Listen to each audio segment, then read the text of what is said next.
Welcome mga kayo-malicious. Gawa naman tayo ngayon ng pandikoko. Ito po ang ating mga ingredients.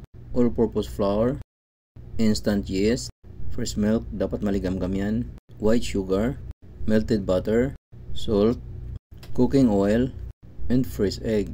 At ito naman ang ingredients ng ating palaman or filling. Desiccated coconut, fresh milk, brown sugar, vanilla, and butter.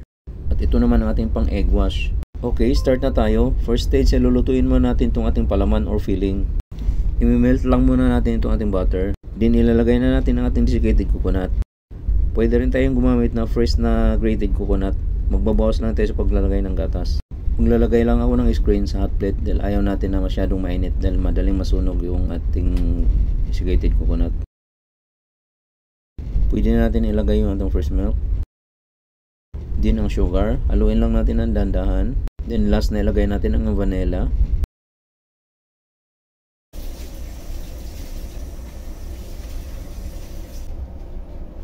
Okay na to. Ganun lang kadali kuha ng palaman ng pandikoko. Pag desiccated coconut ang gamit natin.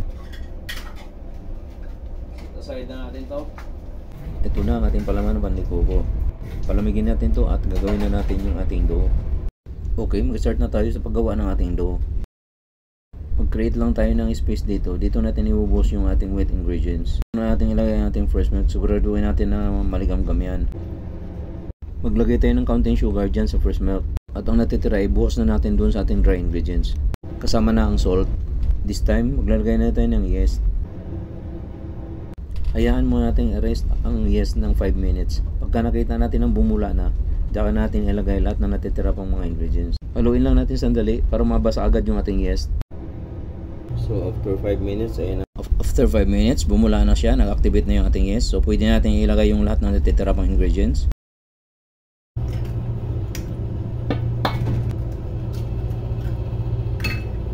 Butter. At lastly, ilagay na natin ang cooking oil. Haluin na natin.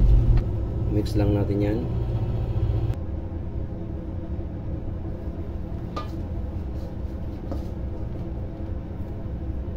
Kailangan natin itong kamayin at masahin.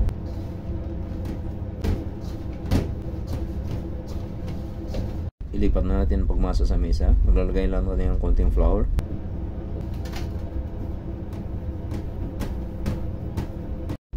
Mga 7 to 10 minutes natin itong mamasahin hanggang sa mag-fine na ang kanyang texture. At the same time, exercise na din ito.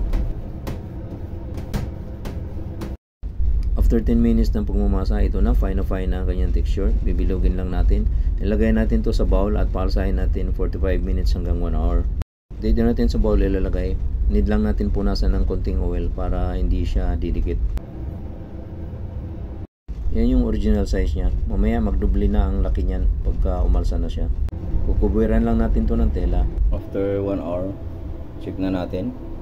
Makikita natin sa ibabaw, umangat na yung cover natin na tela. So ibig sabihin, kalsado na yan. Ayan, see the difference kung gaano na siya kalaki. Doble na, di ba, ang size. Okay, hulmahin na natin. Maglagay natin yung palaman. Dito natin ilagay natin yung hulma. Pupunasan lang natin ng langis yan para hindi siya didikit. Ito yung pang egg wash natin. Haluan lang natin ng konting tubig. Pwede rin naman gatas.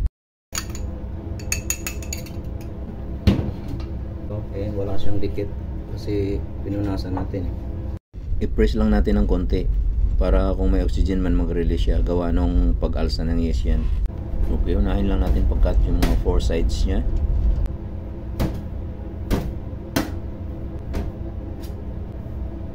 Dito tayo kukuha.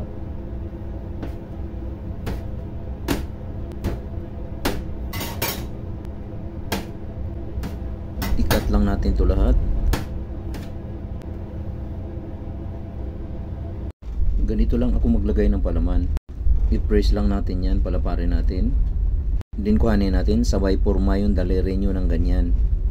Ipatong mo ang dough dyan. At dyan tayo maglalagay ng palaman. Yan, ganyan. Kalahating kutsara o 3/4 na kutsara. Yan. Kalagay. Ganun konti. Diin mo lang, huwag ka matakot. Ibaon mo siya. baon mo, yan, ganyan. Tapos sabay press ng ganyan doon sa thumb mo, tapos pisilin, yan, sabay pisil, then itaob mo yung pinagpisilan mo, taob mo, sabay press, diin mo, huwag ka matakot, yan, okay, ayan, ganyan. Hindi natin kailangan ng perfect na circle dahil aalsa pa yan. Okay.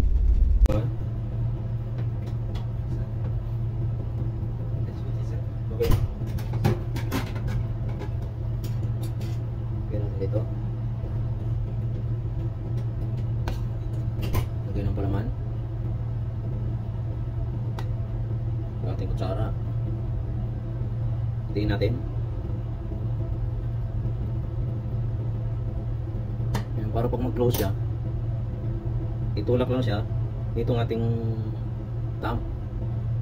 Ganun siya, tulak lang siya. Kalandinan mo siya na bumaon siya.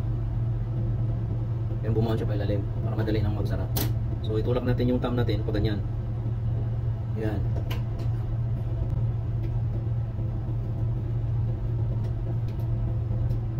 Then pisilin natin yung ibabaw.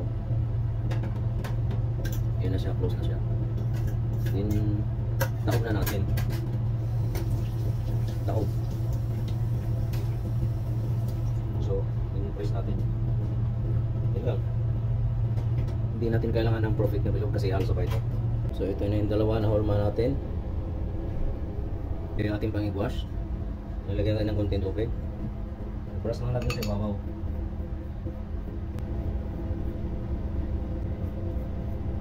Okay, tapos na yung isang tray naman. So, magtitira tayo ng walang egg wash para makita lang natin yung comparison. Anong magiging itsura ng walang egg wash. Part na to, wala tong egg wash. So palsahin ulit natin to hanggang 15 to 30 minutes. After 30 minutes, ito na, alsado na at need na natin itong isa lang. Ito ang ating oven. Dito natin siya lulutuin. Dapat naka-preheat na ating oven bago nyo isa lang. So lulutuin natin siya ng 10 to 15 minutes. And after 15 minutes, check na natin. Wow, nice color. Ito yung may egg wash. Ito yung wala. So ayan, you can see the difference. Ito na ang ating pan de coco. Thank you for watching po.